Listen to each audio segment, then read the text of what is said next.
ഹരി ഓം. Divine vlogs വിത്ത് ഇന്ദുവിലേക്ക് ഏവർക്കും സ്വാഗതം. എല്ലാ സജ്ജനങ്ങൾക്കും എൻ്റെ നമസ്കാരം. ഇതുവരെ വീഡിയോ സബ്സ്ക്രൈബ് ചെയ്യാത്തവരുണ്ടെങ്കിൽ സബ്സ്ക്രൈബ് ചെയ്യുക, ഇഷ്ടപ്പെട്ടെങ്കിൽ ലൈക്ക് ചെയ്യുക, അതുപോലെ ബെൽ ഐക്കൺ കൂടി പ്രസ് ചെയ്യുക. അപ്പോൾ അന്നേരം ഇടുന്ന വീഡിയോകൾ വരുന്നതായിരിക്കാം. കമൻറ്റ് എന്തുതന്നെ ആയിക്കോട്ടെ, അത് രേഖപ്പെടുത്തുവാൻ മടിക്കേണ്ട.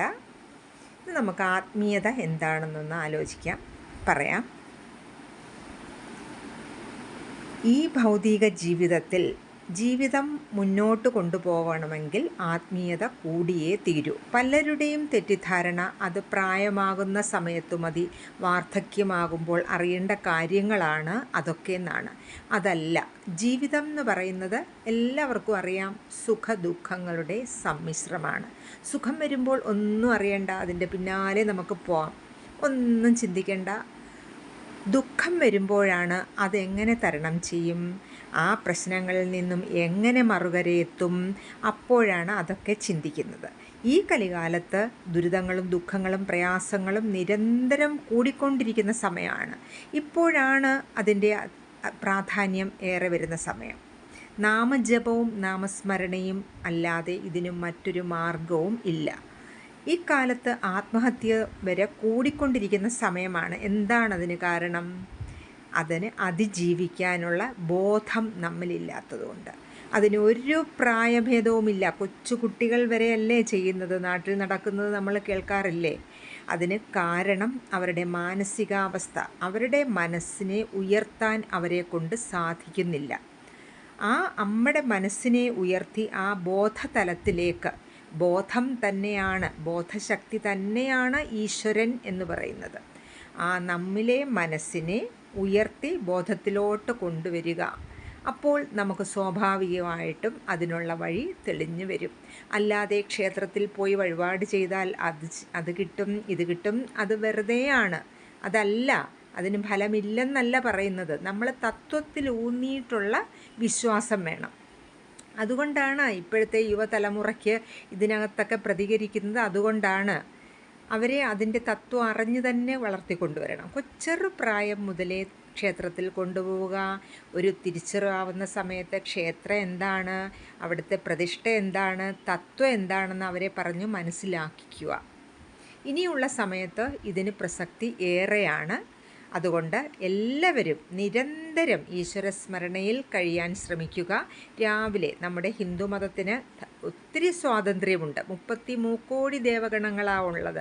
അവരവരുടെ മനസ്സിൻ്റെ നിലവാരമനുസരിച്ച്, മനസ്സിൻ്റെ ഗുണങ്ങൾക്കനുസരിച്ച് ഏത് ദേവതകളെ വേണമെങ്കിലും നമുക്ക് ഉപാസിക്കാം. അതൊക്കെ നമുക്ക് മറ്റൊരു വീഡിയോയിൽ പറയാം. ദിവസവും രാവിലെ ഉണർന്നെഴുന്നേറ്റാൽ ഉടൻ വലതുവശം തിരിഞ്ഞെഴുന്നേറ്റ് 2 കൈപ്പത്തികളും നോക്കി, കരാഗ്രേ വസതേ ലക്ഷ്മി, കരമധ്യേ സരസ്വതി, കരമൂലേതു ഗോവിന്ദ, പ്രഭാതേ കരദർശനം. ചിലതിൽ കരമൂലേ സ്ഥിത ഗൗരി അതും പറയാറുണ്ട്.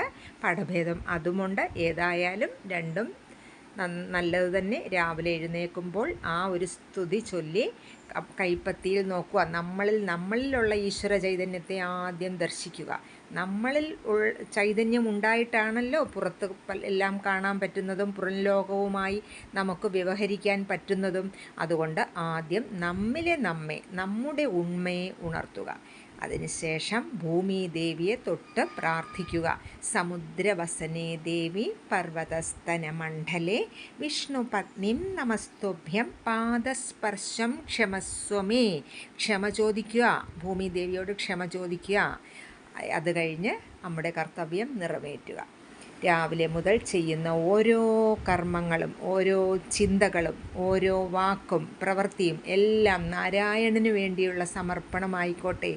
കായേന വാചാ മനസേന്ദ്രിയേർവാ ബുദ്ധ്യാത്മനാ വാ പ്രകൃതേ സ്വഭാവാത് കരോമി യദ്യത് സകലം പരസ്മൈ നാരായണായേതി സമർപ്പയാമി. ഭഗവാനിൽ സമർപ്പിച്ച് നമ്മുടെ ദിനചര്യകൾ തുടങ്ങാം. കിടന്നുറങ്ങാൻ നേരത്ത് പ്രായശ്ചിത്ത മന്ത്രം ഇല്ലേ? കരചരണകൃതം വാക്, കായജം കർമ്മജം വാക്, ശ്രവണനയനജം വാക്, മാനസം വാപരാധം, വിഹിതമവിഹിതം വാ സർവമേതത് ക്ഷമസ്വമേ. ശിവശിവ കരുണാബ്ധേ ശ്രീ മഹാദേവ ശംഭോ. അന്നത്തെ ദിവസം നമ്മളിൽ നിന്നും അറിഞ്ഞോ അറിയാതെയോ വന്നുപോയ തെറ്റുകൾക്കെല്ലാം പ്രായശ്ചിത്തം ചെയ്തുകൊണ്ട് ഈശ്വരസ്മരണയിൽ കിടന്നുറങ്ങുക. നമുക്ക് ഈ രീതിയിലുള്ള ആത്മീയത അറിഞ്ഞുകൊണ്ടുള്ള ഒരു ജീവിതം നയിക്കുകയാണെങ്കിൽ നമുക്ക് വരുന്ന പ്രതിസന്ധികളെ എല്ലാം തരണം ചെയ്യാൻ പറ്റും. ഭഗവാൻ നമ്മുടെ ഒപ്പം എപ്പോഴും കാണും.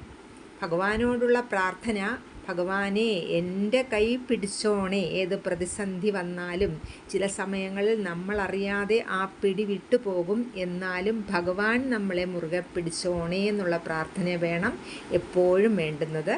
ഇനി നമുക്ക് അടുത്ത വീഡിയോയിൽ കാണാം. ഹരിയോം.